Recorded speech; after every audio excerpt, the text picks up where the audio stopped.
distinct. I doubt that people pay attention to the titles as well, or the captions. I know it's the most important thing. Of course they do.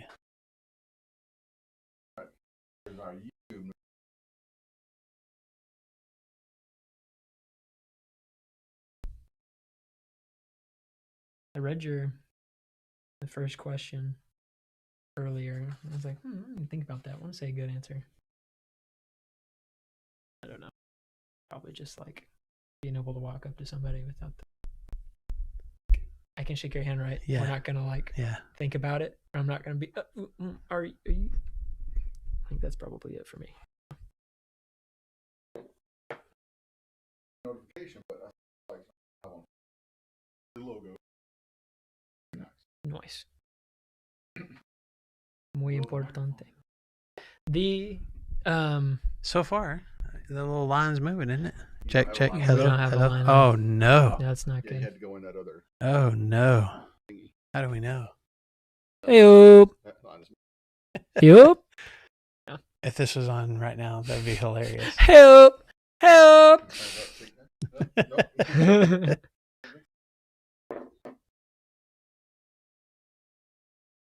I think it's live. Okay. All right, we're live. Maybe we are. I guess the microphones might be on. Hey, So yeah. All right.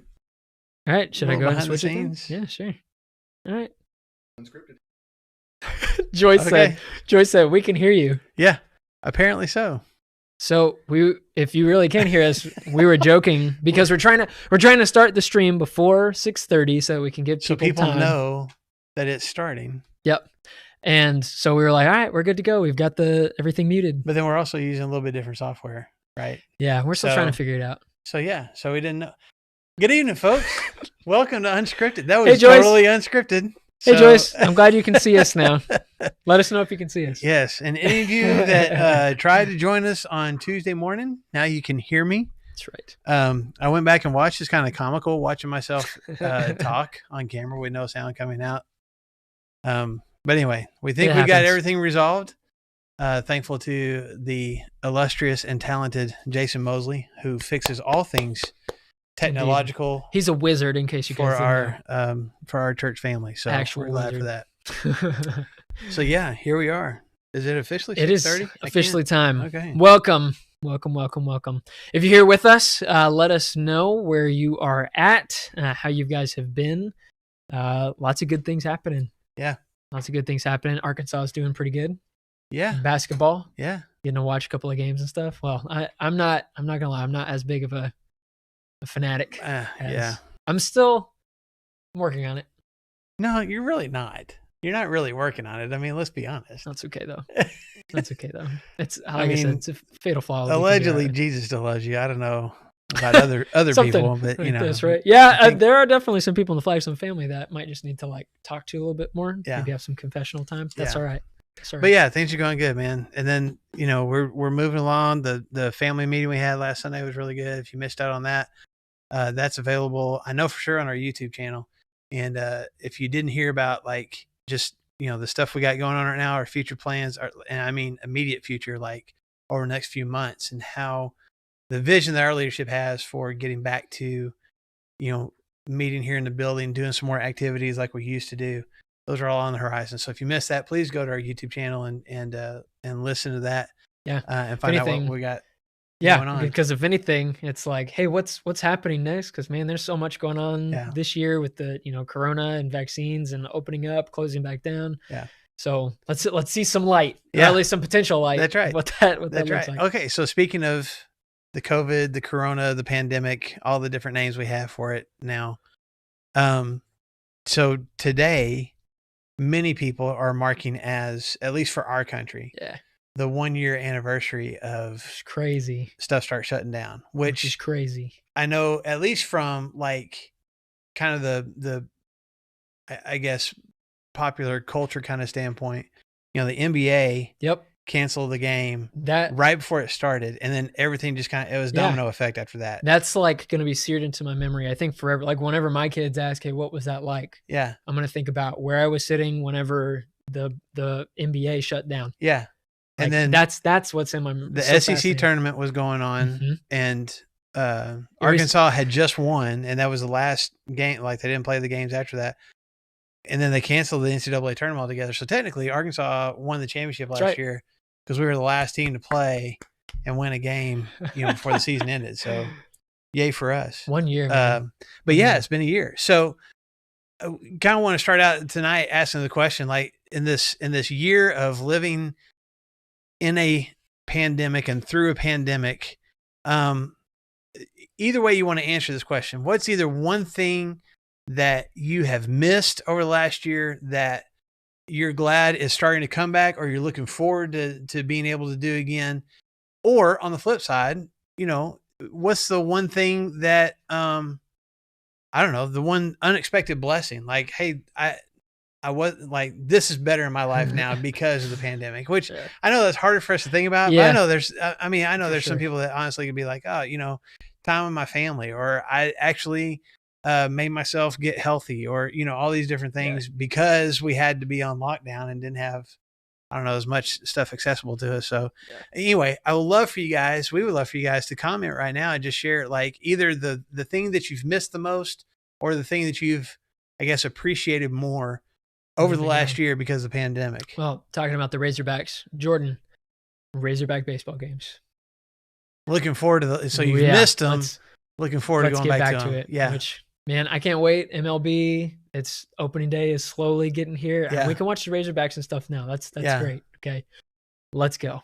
I'm just ready. I'm ready. You're ready for Major League Baseball. I got to go to at least one game. I got to go to at least one Cardinals game at Busch Stadium. So I'll be there at some point. What about you then? I think overall, man, I'm just like, the whole, it's kind of a combination of the mask and distancing thing. I'm done with, Just super frustrated. I am. And because, every time that I take the 5 love languages test, one of my higher scores is always physical touch. And so just being able to, like, unfortunate. handshake, pat on the back, give, even just a side hug kind of thing. I mean, that's my go-to. There's just the awkwardness of, like, hey, wait, well, are you, no, yeah, I've done that before. Stick out the hand and get the elbow and, like, it's fine, whatever. Right. Yeah. So I'm ready to be done with all that.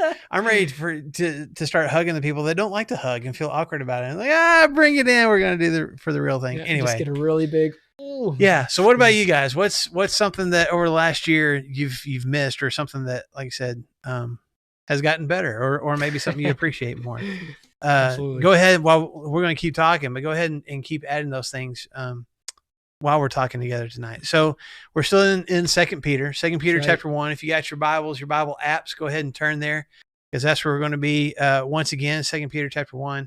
And we've been going through this list of ingredients to this godly life and experiencing this divine nature, which I guess it's ironic that I said this godly life, because that's truly what we're talking about tonight. And just the different things that Peter says, here's what you need to start incorporating into, I guess, your character, your walk with God, your mindset, so that you can fully experience this life that we're supposed to have. Because we're not just supposed to throw these random ingredients, like, I guess I'll help this person here, or maybe I'll be honest here, or maybe I'll have some knowledge about these things. Yeah, today I'm going to work on knowledge. Yeah, and Peter's like, hey man, like, this is there's a lot that we need to work on them all the time, and we need to be intentional with what those things are. Right, and keep growing in those things. Mm-hmm. Yeah, exactly. So it's not just just think, if you're making a pie, you're not just going to the pantry and saying, oh, this sounds. I mean, some of y'all, that's good for y'all that you guys can just throw it all together and it just becomes a cherry pie. Yes, but here's some instructions. We're making a cherry pie, the good godly life. Here's what the ingredients of those things are. Thank you, Peter. Well, and also if you're going to make something like that, just, you're not going to throw in one ingredient and go, I'm worn out, man. I'm going to work on other stuff later. Those cherries. Like, that's constantly working on these things together. Okay. Right. So just to remind you of the list. All right. Let's go back to 2 Peter chapter 1. And I'm just going to start reading through the list, because we've already talked about, God giving us what we need for life. That's right. So in verse 5, for this very reason, make every effort to add to your faith goodness, and to goodness, knowledge, to knowledge, self-control, self-control, perseverance, to perseverance, godliness, and godliness, brotherly kindness, love. So Solid. we have talked about. We're also approaching the end of the ingredient. Yeah, that's true. That's a couple weeks away. We have talked about faith, goodness, knowledge, self-control, and perseverance. Yeah. Those things we've already talked about. And if you missed any of those, please go back and watch those, both on our Facebook, our Facebook page and YouTube. But tonight, it is some good conversation. It's been good for us. I don't know how good for y'all. It's been good for us. If anybody has grown, at least us two. Sure, we're finding out all sorts of things. But let's talk tonight about godliness. Godliness, man. If there is a word in this list that just sounds like churchy, you know, I feel like faith would be like maybe number 2. Yeah. Some of those other ones you can like kind of push around, like with love, brotherly affection, self-control, faith and godliness. But the ones that we talked about so far, you could have those things in other aspects of life. Like I could know more about something at my job. You know, I could have faith in another person. Mm-hmm. I mean, self-control for sure. Godliness is kind of like, okay, this is definitely talking about. It's got an ear tag that says, "Hey, this is religious. This is about church stuff." Godly. Yeah, exactly. So so then what is it? Like, let's go ahead and just. Well, I'll ask you guys too to comment. Like, you hear the word godliness. What images? Yeah, what comes to mind? What do you think of when you think of either a godly person or a godly thing, or just the concept of godliness? What do you think of? Well, I'll put you on the spot. No, I think from what we've just said too, like there's a very religious, my brain's eye or whatever that is goes to like the Pharisees. Oh yeah. Kind of just like here's kind of like this display, but then also my mind goes to like, okay, godliness, you know, does that simply mean just being like God? Mm-hmm. Or is there more to it? I'm sure that we're going to like discover that a little bit more in this discussion. And so I don't know. It's really, really churchy though. And I feel like it's kind of vague though too. Yes. And I feel like maybe we've, over the years, maybe we've messed up the definition of it somewhat. Yeah. And what I mean is, because it just sounds so churchy, like we think of, or I shouldn't say we, sometimes I think like godly person, I'm thinking of what we would typically describe, like somebody who dresses nice for Sundays. They're at the building Sunday morning, Sunday night, Wednesday night. They've got the church name tag. They are going to serve at the Salvation Army after Sunday service. Right. If you see them out in the community, they don't cuss. There's no vices. There's like, they're just straight and narrow, like goody two shoes, I guess, would be what I was thinking of. Kate is saying incorruptible. I'm like, that's pretty incorruptible. As far as like godliness. Yeah. No pollution in your life. I can see that. Yeah. I can see that. I like that. I like that a whole lot better than my picture. Okay, well, walk us through what's your picture. That's what I'm saying. That's like, when I just hear the word godliness, like, it seems like almost I'll say it again, the goody two shoes kind of person. I know that's not accurate, but that's what comes to my mind. Like, oh, that's a good godly person right there. It's like, hey man, I need some advice, like in my marriage and stuff. And like, oh, okay, I'm glad you asked. Let's turn to 1 Kings chapter 3. And like, whoa, you were ready to go. Yeah. Like, and that's cool. And not necessarily that's a bad thing, but it almost feels like an unattainable thing. Yeah. And so then when Peter says, hey, or like, I don't want to be that thing. Yeah. Like Bible nerd kind of thing. So then when Peter says, hey, have godliness, or, you know, you might be sitting there going, I don't want that. So what are we talking about? What is it? What is godliness really? Well, I think to answer that question too, you almost have to think about the difference between, so we talked about goodness. I say you and Scotty talked about goodness not too terribly long. And godliness is different than goodness. Yes. And righteousness, let's see, we're hitting all of the ear tag religious. Let's get all the Ness words. Righteousness is different from godliness too. Yes. Because righteousness is being right with God. Yeah. So, you know, following in his statutes and doing those things. But I think godliness has a different slant. Godliness has a different purpose, I guess. And I would think, and kind of coach me on, you know, help me to say what I think that we're both going to say. It's kind of like righteousness with a purpose. So it's kind of like, I mean, I don't know. It's kind of hard to say. It's righteousness with a person. It's doing these good things, but not just to do them. it's thinking about the who that we're doing them for. Yes. So being like God, and why are we doing these things? It's so that we can be like God to others. Yeah. Right. So to me, it's very similar to righteousness. Except the righteousness is really more about, like you said, the right relationship between me and God, which part of that is even just a salvation process and being made right that I can't do on my own, but I get to experience it. And it's not on this list, but we need to have it. Yeah. Yeah. We need to be it. Yeah, for sure. But godliness is more about, and if you go back to, original languages and look at all that kind of stuff, it's a word that's used. It's not uncommon in the New Testament. It's not used a whole lot either, but it's a word that really talks about the motivation behind what I do. So kind of what you're saying a minute ago, I'm focused on the who. I'm focused on, I want to do these actions because of who it is that I belong to. I want to do these actions because they look like God, and I want to do these actions because I belong to God. And that becomes my motivation for doing those things. So like righteousness, well, I could do righteous things for a variety of reasons. And it's almost like righteousness is more of a status of like, I'm right with God. Yeah. We're right with God. But I could even do those kinds of things based on different motivations. Yeah. Either fear or, because fear of punishment, or trying to have the right status around other people. Like you said, like, do I look right? Do I look like I'm in the, right place, doing the right thing to other people around me? So to kind of continue with that. So you can be godly and righteous, but there's times that you can be righteous but not godly. I'm gonna say yes, and that's fellow theologians. Yes, I'm gonna get. If anybody watches this later, it has a lot more knowledge than me. They may prove me wrong, but I think that godliness. I think godliness is part of righteousness. I want to do the right things. I want to be in this right relationship with God, but it's why I want to do those things, because let me get really nerdy on you. The Greek word there really comes, the root of it is a word that has to do with honor and paying homage to somebody. And so I am paying honor to God through my actions.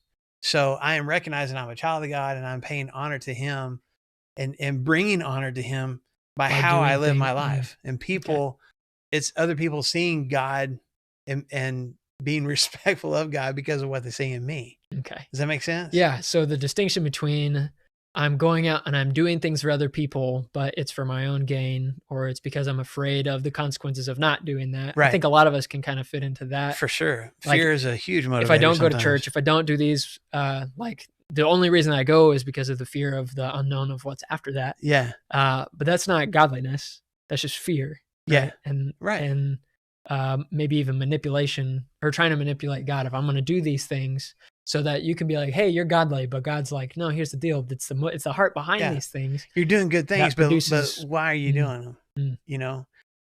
It's one of the things that Jesus got frustrated with the religious people of his day. Yeah. Because they were doing the right things, but for what purpose? Is either for their own glory. Yeah. It was out of fear. It was based on tradition. It was all these different reasons. And that's what he was critical. I mean, if you read through Matthew chapter 23, he goes through this whole list, and he's just telling he's specifically talking to religious leaders. He's like, these godly people. Yeah. And he's like, woe unto you, which is like, man, I feel sorry for you.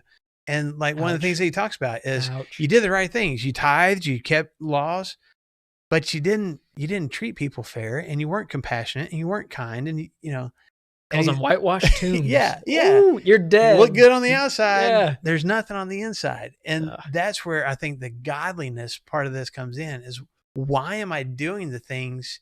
Why am I obeying? We agree. We're supposed to obey God. We're supposed to obey. I mean, we've already talked about knowledge. Get into the word, find out more about it, experience his presence in your life, but also get more knowledge about him. Okay. But why? What's moving that? Godliness is the motivating factor.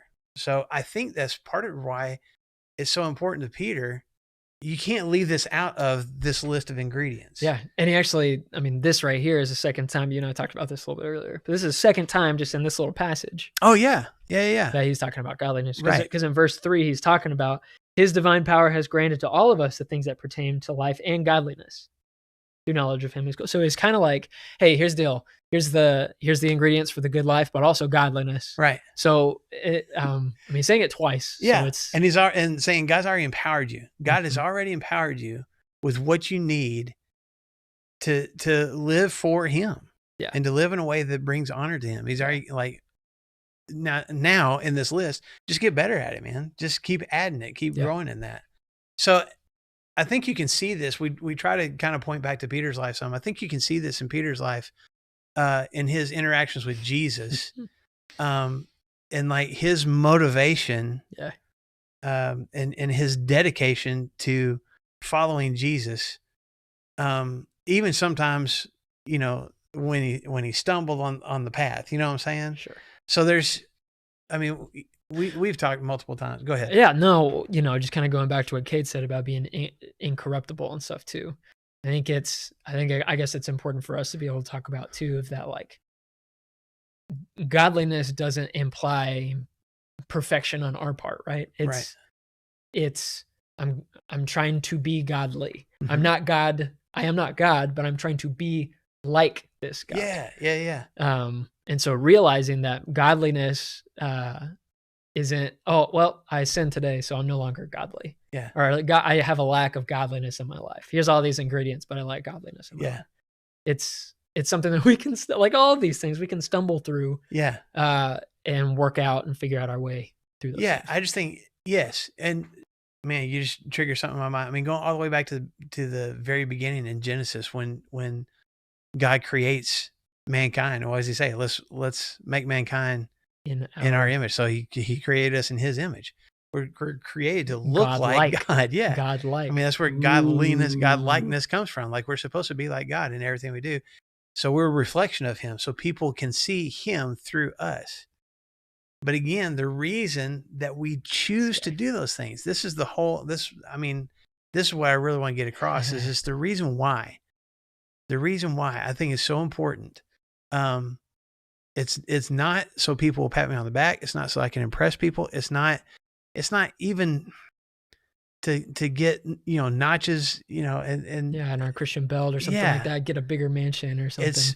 I am so moved by what God has done for me. He created me in the first place, handcrafted me in the first place. And then he saved me when I messed up his creation, just because he loved me that much.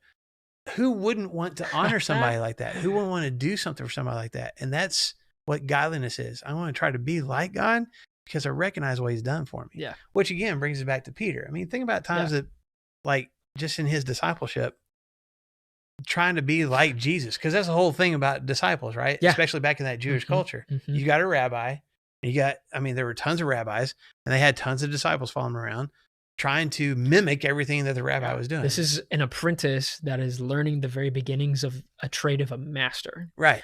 And so here's Peter, and he's trying to learn as much as he can from Jesus. Probably not. I mean, he doesn't realize how little time that he's really going to have with Jesus. For sure. But let me emulate you as best as possible. The things that you're doing, that's what I'm going to do. And so Jesus displays that even from the very beginning. The first 2 chapters of Mark, he's like, hey, follow me. And he talks to Simon and Andrew. So Peter and Andrew and James and John. And he says, I want you to follow me. And then he goes and heals people. He goes and brings life to people. He goes and feeds people. He casts out demons. Yeah. And he's like, hey, follow, I want you to emulate this. Yeah. This goodness. Well, and then in chapter 6, he goes and sends them. He's like, all right, y'all start. Hey, look at all of this. There's a lot of training. We've talked. Okay. You've seen me do things. Now let's go do it ourselves. But think about what Peter was before Jesus said, okay, come follow me. I mean, he's a fisherman. Yeah. So at that point in his life, there's other people his same age that had been picked by rabbis to go follow a rabbi. He didn't get picked because he just wasn't good enough, and then Jesus comes along and says, I think you're good enough, or I'll make you good enough, however we want to look at it.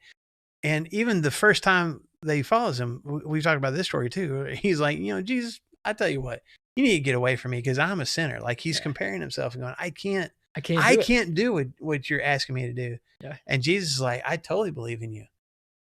That kind of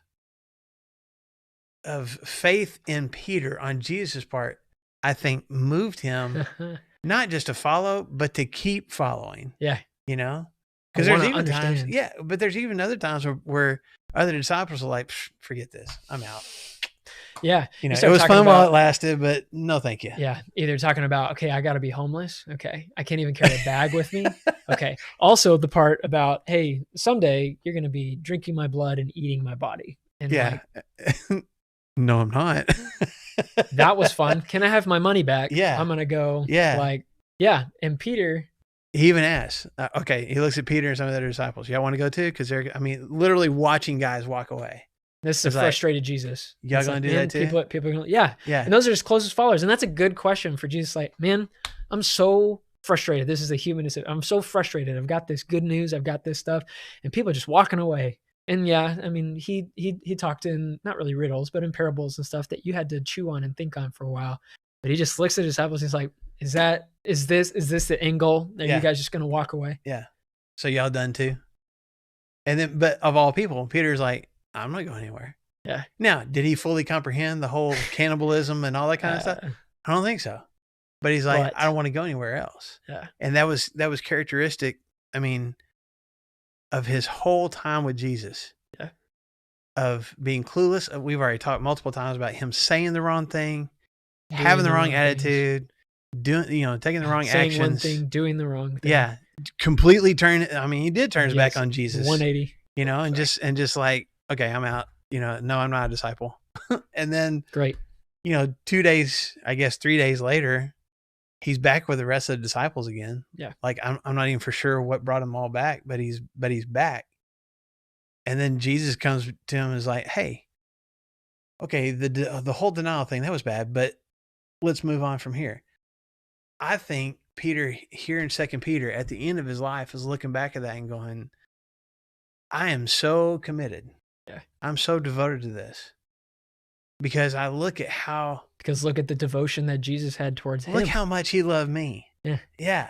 The times whenever I looked him in the eyes, basically, I mean, I think it's John actually that, right after that third denial. Oh, it's in Luke. I know what you're talking about. It's in Luke. Yeah. Right after that third denial, it says that Jesus looked up and that they saw each other. Straight at Peter. Looked straight at Peter. When he heard the rooster crow, he turns and looks straight at Peter. Oh, that just like, it makes me feel so awkward because this is a man that like, this is a guy that's in the top 3 that he's so close to and he's been pouring into, and he's looked at Peter in the boat and said, you can be like me. Yeah. I believe that you're going to do more things than I've ever done. I know that's in John. Yeah. You're going to do more things than I've ever done on this planet, which is crazy.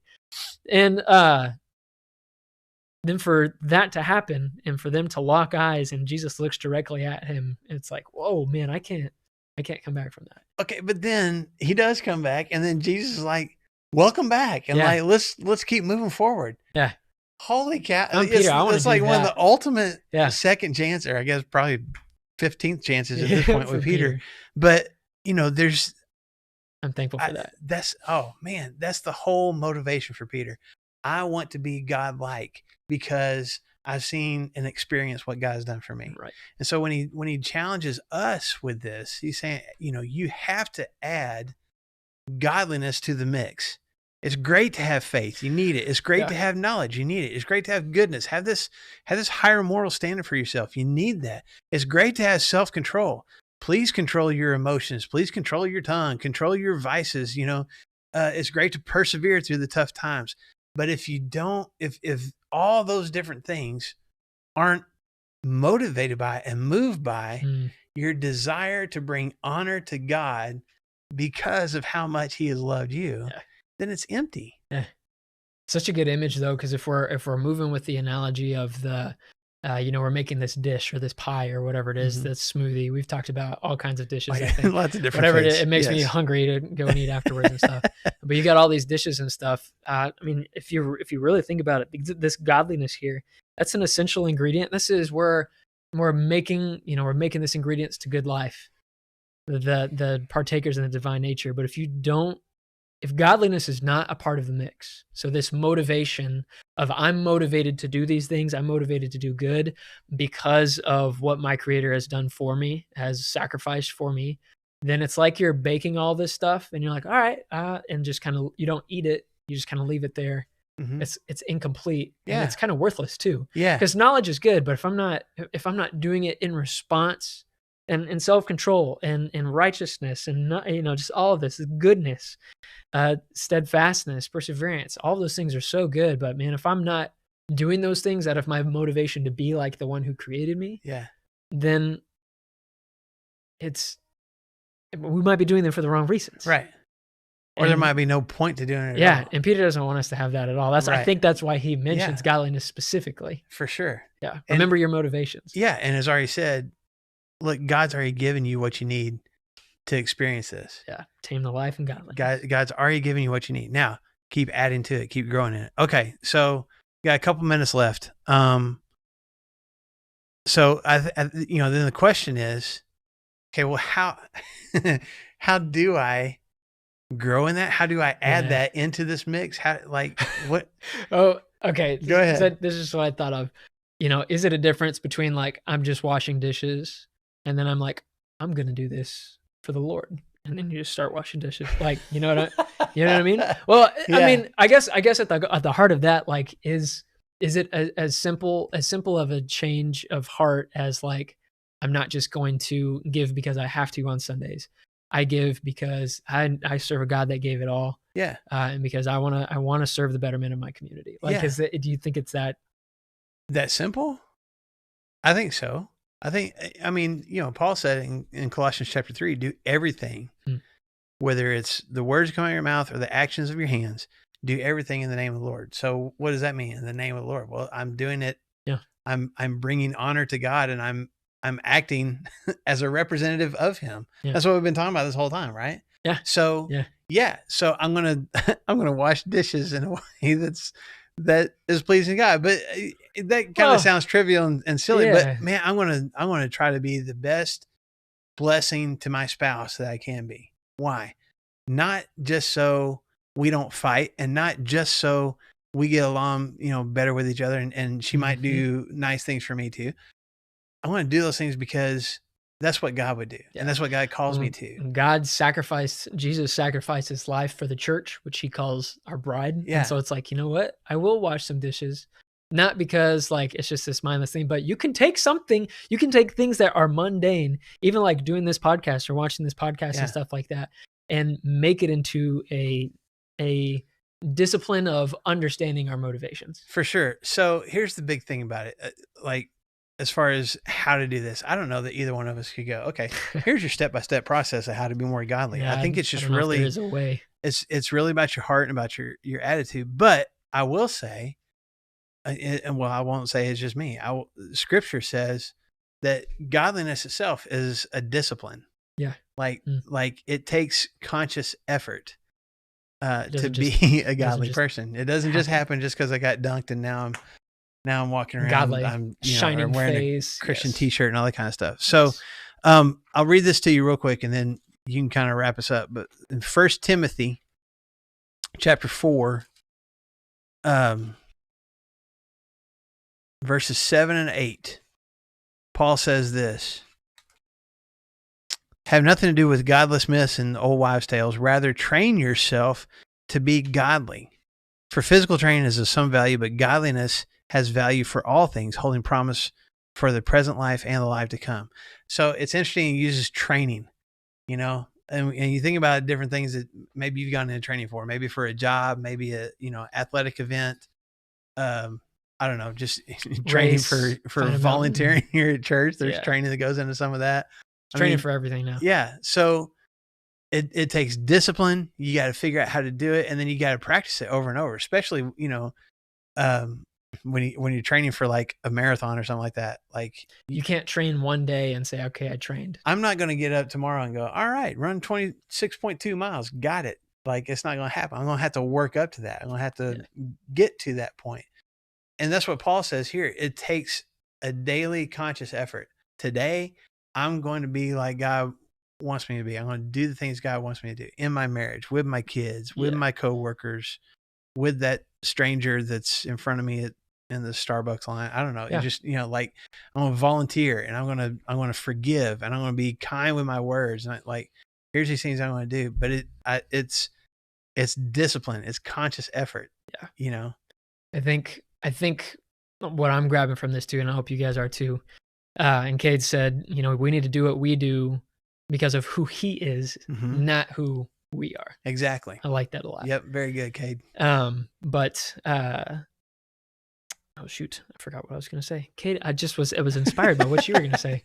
Okay. For me, these kind of passages are almost kind of like a litmus test. So whenever I think about godliness and stuff too, it's regularly taking a census and saying like, man, why do I feel, the need to talk to these people? Or why do I feel the need to go to church? Why do I feel the need for corporate worship? Why do I feel the need to go serve in this capacity? And really giving yourself a little bit of a litmus test to assess your motivations and say, is it so that I can get more, accolades, or so that I can feel better about myself and stuff too? And so, and just, training and stuff, it's just regular body checkups. If I'm going to go run that stuff, like I got to make sure that I can run 13.1 before I can go and do that. And then I need to keep checking up and make sure that I can keep running farther and farther. I think it's the same thing too. If like, and, the dishes thing is trivial, but the way that you can make it so much more weightier of, am I loving my wife in the way that Christ has loved in his church as far as giving his life? Well, that's a pretty good, like, am I loving her because of the things that she can do for me? Or am I loving her because that's the way that Christ has loved us? Yeah. And just giving ourselves an opportunities every day, every couple of days, just to be like, man, where am I at? Where am I at in here? So, and doing those things because I recognize how much God's done for me. Yeah. I'm going to do these things because I'm so moved by what God has already done for me. I want to do stuff for him. Yeah. Awesome. Yeah. So that's the best that I know to tell you, to go out and be godly. Like obviously we need the knowledge. We need to know, what is it that God is calling me to? How am I supposed to act? We need to spend time in the Word. We need to tune into the Spirit that's in our lives and our hearts. But then the moving piece of that, what moves me to do those things is just my love for God, because of how much I recognize his love for me. Yeah. What he's done for us. Yeah. Cool. Yeah, man. Well, what a good discussion. I know. This has been good. It's been good for us. I hope it's been good for you. Yeah. Love being able to do this Thursday nights and stuff. It's a good time. So thank you guys for being with us. Next week, what's our topic? We got to get a little next week, I got to go back. Is it brotherly kindness? I feel like it's brotherly kindness. It's brotherly kindness. I think that's the next thing. Whatever's next thing.